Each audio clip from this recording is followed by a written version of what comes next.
తులారాశి వారికి రాశి ఫలాలు ఈ రకంగా మనం బేరీజ్ వేయచ్చు. రాజ్యంలో రాహు యొక్క సంచారం, వ్యయంలో రాశిలోను చంద్రుని యొక్క సంచారం, ద్వితీయంలో గురు శుక్రుల యొక్క సంచారం, తృతీయంలో శనేశ్వరుని యొక్క సంచారం, చతుర్థంలో రవిపతి కేతువులు, ఆరింట కుజుని యొక్క సంచారం. ఈ రకమైనటువంటి సంచారం జరుగుతోంది. సంచారం జరుగుతున్న ఈ సమయాన్ని కనుక దృష్టిలో పెట్టి కనుక చూసినట్టయితే తులారాశి వారికి విశేషమైనటువంటి లాభం ఈ వారం కనబడుతోంది. తులారాశి వారికి ఎప్పటి నుంచో పరిష్కారం కానటువంటి కొన్ని సమస్యల నుంచి బయటపడిపోయే అవకాశాలు కనబడుతున్నాయి. బయటపడాలి అంటే కాస్త కొంచెం మనస్సు పెట్టి దాని మీద శ్రద్ధ పెట్టి మానవ ప్రయత్నం కూడా అవసరం. ఎటువంటి సమస్యల నుంచి అయినా సరే బయటపడిపోయి సుఖకరమైనటువంటి అంటే ప్రతిబంధకం లేనటువంటి ఇబ్బంది లేనటువంటి జీవితాన్ని పొందే అవకాశం ఉంటుంది.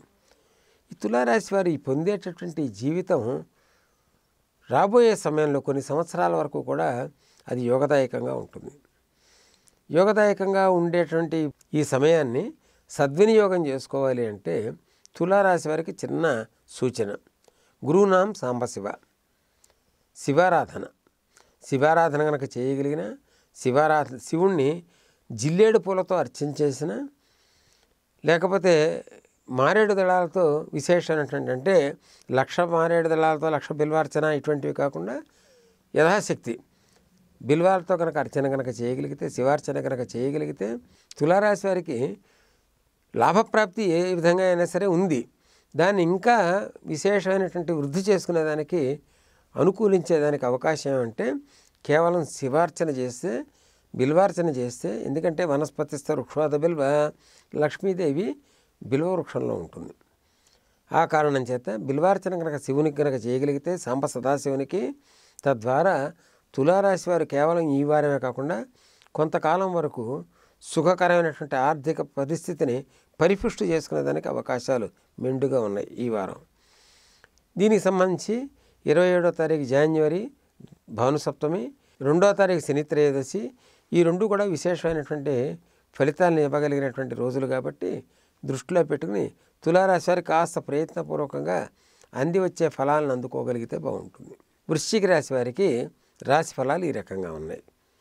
వ్యయంలో లాభంలోను చంద్రుని యొక్క సంచారం, భాగ్యంలో రాహు యొక్క సంచారం, ద్వితీయంలో శనేశ్వరుని సంచారం, రాశిలో గురు శుక్రులు, తృతీయంలో రవిపతి కేతువులు, పంచమంలో కుజుని యొక్క సంచారం. వృశ్చిక రాశి వారికి ఒక మహత్తరమైనటువంటి అంటే వాస్తవానికి జన్మశని జరుగుతోంది. అయినా సరే వాస్తవానికి జన్మశని జరుగుతున్నా కూడా మహత్తరమైనటువంటి ఒక రాజయోగ అవకాశం వచ్చింది. ఈ రాజయోగ అవకాశాన్ని అందిపుచ్చుకోవాలి అని అంటే కాస్త ప్రయత్నం అవసరం. ప్రత్యేకించి వృశ్చిక రాశిలో జ్యేష్ఠ నక్షత్రం, ఈ జ్యేష్ఠ నక్షత్రం వారికి సూచన ఏమంటే, ఎందుకంటే జన్మశని జరుగుతోంది, జ్యేష్ఠ నక్షత్రం సామాన్యంగా జ్యేష్ఠ నక్షత్రం వారు తను పట్టిన కుందేటికి 3 కాళ్ళు అనే పరిస్థితిలో ఉంటారు. ఇదంతా తొందరగా ఫ్లెక్సిబుల్ కాదనమాట. అంటే నచ్చినటువంటి అంటే వాళ్ళు అడాప్టబిలిటీ అంటే ఒక పరిస్థితికి అనుగుణంగా మారే అవకాశాలు చాలా తక్కువగా ఉంటాయి. పట్టుదల ఎక్కువ అని అనుకోవాలి, లేదన్నట్టయితే కాస్త కొంచెం మొండితనం ఎక్కువనన్నా అనుకునేదానికి అవకాశం ఉండే నక్షత్రం జ్యేష్ఠ నక్షత్రం. ఈ జ్యేష్ఠ నక్షత్రానికి సంబంధించి మరి రాజయోగాన్ని అనుభవించే పద్ధతి ఎట్లాగా అంటే 27/1/2019 రాజ్యాధిపతి అంటే రాజ్య స్థితికి సంబంధించి దశమాధిపతి అవుతాడు ఆయన. రాజ్యకారకుడు, రాజ్యాధిపతి, రాజ్యస్థానాధిపతి అయినటువంటి రవి యొక్క భాను సప్తమి ఏర్పడింది. ఈయన తృతీయంలో బుధకేతువులతో కలిసి ఉన్నాడు. అందువల్ల దీన్ని అమృతమైనటువంటి సమయం కింద మలుచుకోవాలి అన్నట్టయితే ఎరుపు రంగు వస్త్రాలని దానం చేయగలగాలి. ఎరుపు రంగు వస్త్రాలని ఎవరికైనా సరే భానుసప్తమి రోజున తగినంత దక్షిణతో అవకాశం ఉంటే ఎరుపు రంగు పళ్ళతో అంటే ఎరుపు రంగు పళ్ళను కూడా సమర్పించుకోగలగాలి. ఒకవేళ ఎరుపు రంగు పళ్ళు కనుక దొరకని పక్షంలో చేయగలిగింది అంటే ఖర్జూరాలు, ఎండు ఖర్జూరం దానంగా ఇవ్వగలిగితే బాగుంటుంది. ఇంకా చిన్న విశేషం ఏంటంటే సత్యనారాయణ స్వామి వ్రతానికి ఈ వారం చాలా విశేషమైన ఫలితాన్ని అందిపుచ్చుకునేటటువంటి పరిస్థితి వృశ్చిక రాశి వారికి భగవంతుడు అనుగ్రహించాడు. సత్యనారాయణ స్వామి వారి వ్రతం ద్వారా నవగ్రహారాధన జరుగుతుంది.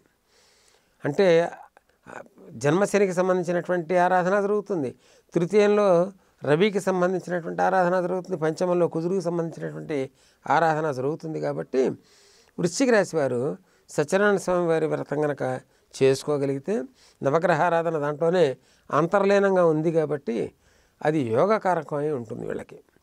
కాబట్టి వృశ్చిక రాశి వారు ఈ చిన్న సమయాన్ని, అంటే భగవంతుడు ప్రసాదించినటువంటి ఈ వారాన్ని, అంటే ఈ గ్రహస్థితిని అనుసరించి వీళ్ళు కనుక స్వర్ణమయంగా తీర్చిదిద్దుకునేదానికి ప్రయత్నపూర్వకంగా కనుక చేసినట్టయితే అత్యంత లాభానికి వీళ్ళు అందుకోగలిగే అవకాశాలు ఉంటాయి. ధనురాశి వారికి వార ఫలాలు ఈ రకంగా ఉన్నాయి. అష్టమంలో రాహువు, రాశిలో శనేశ్వరుడు, వ్యయంలో గురుశుక్రులు, ద్వితీయంలో రవిపత కేతువులు, చతుర్థంలో కుజుడు. ఈ రాశి వారికి కన్యాదానం చేసేదానికి మహత్తరమైనటువంటి యోగకారకమైనటువంటి సమయం. మాఘమాసం కూడా వస్తుంది కాబట్టి గృహ నిర్మాణం చేద్దామని అనుకున్న వారికి, లేదంటే కొత్త ఇంట్లో ప్రవేశిద్దాం అని అనుకున్న వాళ్ళకి ఇది అనువైన సమయం.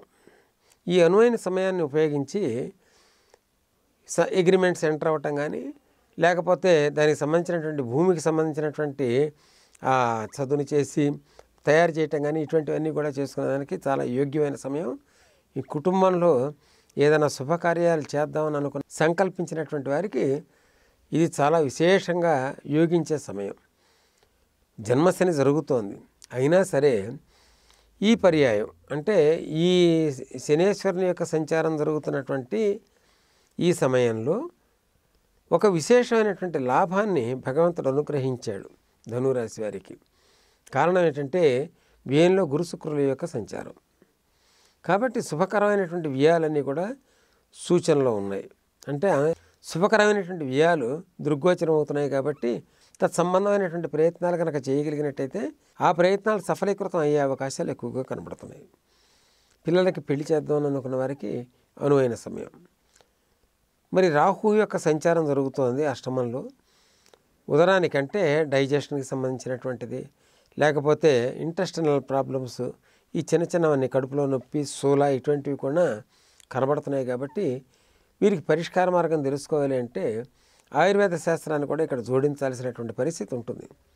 వాము ఆకుల్ని కనుక ఆ రసం తీసి కనుక వీళ్ళు తాగలిగినట్టయితే ఆ గ్యాస్కి వచ్చేటటువంటి, అంటే విపరీతమైనటువంటి పొట్ట నొప్పి, ఉబ్బరం, ఇటువంటి సమస్యల నుంచి బయటపడిపోయే అవకాశం ఉంది.